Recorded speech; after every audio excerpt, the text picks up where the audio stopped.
સદગુરુ મહારાજની જય.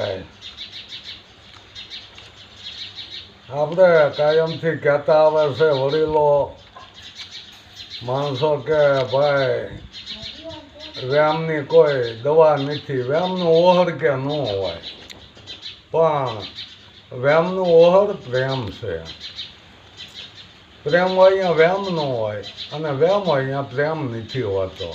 એના વિશે મારો અનુભવ વાણી જેવી અનુભવ થયો એવી બનાવી છે કે સંશય સગળા જાય ત્યારે ગુરુ ગમવત સમજાય. જ્યારે સંશય સગળા જાય જી. હા, સંશય જ્યારે જાય તો જ આ ગુરુગમ વાત સમજાય એવું છે. સવા ભગતે એ જ વાત કરી છે ને, પપ્પા પ્રેમ તત્વ પર ખાવે એની તોલે બીજું ન આવે. પ્રેમ છે ત્યાં વ્યામ તો છે જ નહીં. આવી આ વાત સવા ભગનું કહેવાનું છે. કે પછી કીધું કે સંશય થયો દેવત પંડિતને દેવલ દે મુંજાયજી. સંશય થયો જ્યારે દેવત પંડિતને દેવલ દે મુંજાયજી. ભક્તિ બતાવી અને હાંધો મેળવ્યો, ભક્તિ બતાવી અને હાંધો મેળવ્યો. દેવત બહુ પસ્તાય જ્યારે સંશય સગળા જાયજી. દેવત પંડિતને આવો સંશય થયો હતો અને વળે ગુરુ મહારાજ ઉપર સંશય કર્યો હતો. પણ જ્યારે એને ભક્તિ બતાવી એનો તાટ તૂટી ગયો હતો. મૂળ તો એના રથનો ધરો તૂટ્યો એટલે એની ધારા તૂટી જાય. ભક્તિની જે ધારા હતી એ તૂટી જાય, પછી જ વ્યામ ઊભો થાય. જ્યારે માણસની ધારા તૂટે છે ત્યાં વ્યામ ઊભો થાય. સંશય થયો રાજા રામને લક્ષ્મણજી મુંજાયજી. સંશય થયો જ્યારે રાજા રામને લક્ષ્મણજી મુંજાયજી. 12 વર્ષ એને નિંદાને ત્યાગી, 12 વર્ષ એને નિંદાને ત્યાગી. ઇન્દ્રજીત મરાય જ્યારે સંશય સગળા જાયજી. રામને સંશય થયો હતો અને એ પણ નરસિંહ મહેતાની વાણી મૂકેલું છે કે એક સમયે રામ જોને વનમાં પધાર્યા, લક્ષ્મણને નિંદા આવી, સીતા મૈયાને કલંક લગાડી, ભયુમાં ભ્રાંતિઓ પડાવી. આ રામાયણમાં મૂક્યું છે, નરસિંહ મહેતાએ એમના પદમાં મૂક્યું. જા નિંદા હું તને વારું, તું છો નાથ ધુતારી. એમાં આ પદ મૂકેલું છે. એટલે એ વાત તો જો કે ગુડ છે જરા, કે જ્યારે 12 વર્ષ જાગ્રત રહે તો એક યોગ થાય છે. 12 વર્ષનો એક યોગ થાય છે. પછી આ ઇન્દ્રિય કાબૂમાં આવે. ત્યાં સુધી ઇન્દ્રિય કાબૂમાં આવી નથી, ત્યાં સુધી વિષય વાસનાથી છૂટતો નથી.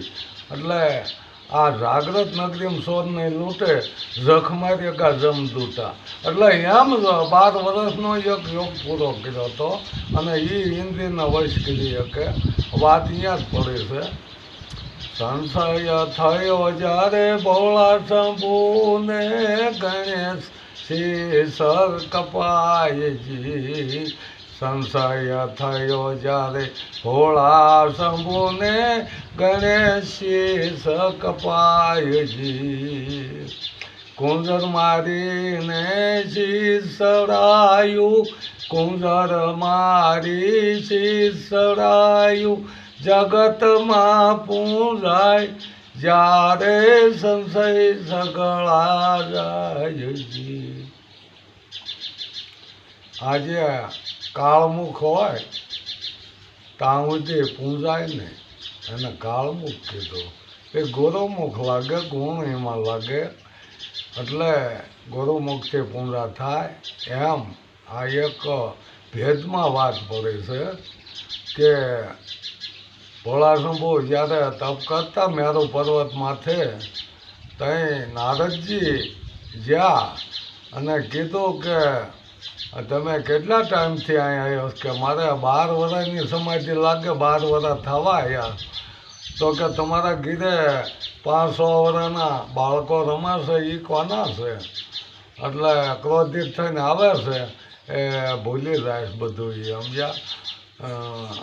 પાર્વતીજીને કીધેલું હતું કે એકાંત લાગે તો તારા મેલના તારી રીતે બનાવી લીજે બાળકો.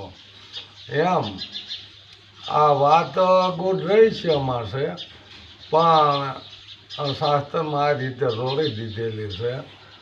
મૂળ તો મસ્તક હાટે માલ છે, માથા હાટે માલ છે. એ કાળમુખ ઉતારી ગુરુમુખ આપે, નકર તો એનું મસ્તક લગાવતે જ ન હાલે. હાથીનું ક્યાં એ બાળકને લાગે?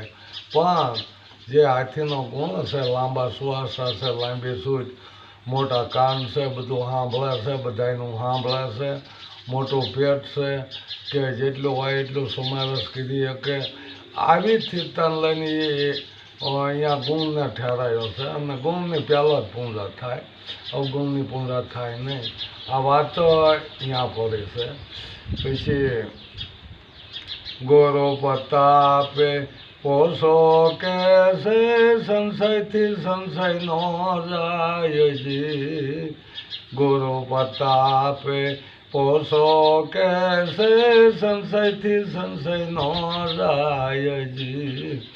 પ્રેમ જો પ્રગટ કરે તો, પ્રેમ જો ને પ્રગટ કરે તો સંશય સગળા જાય. જ્યારે સંશય સગળા જાયજી. જ્યાં પ્રેમ છે અહીંયા વેમ નથી, અને વેમ છે અહીંયા પ્રેમ નથી. સદગુરુ મહારાજની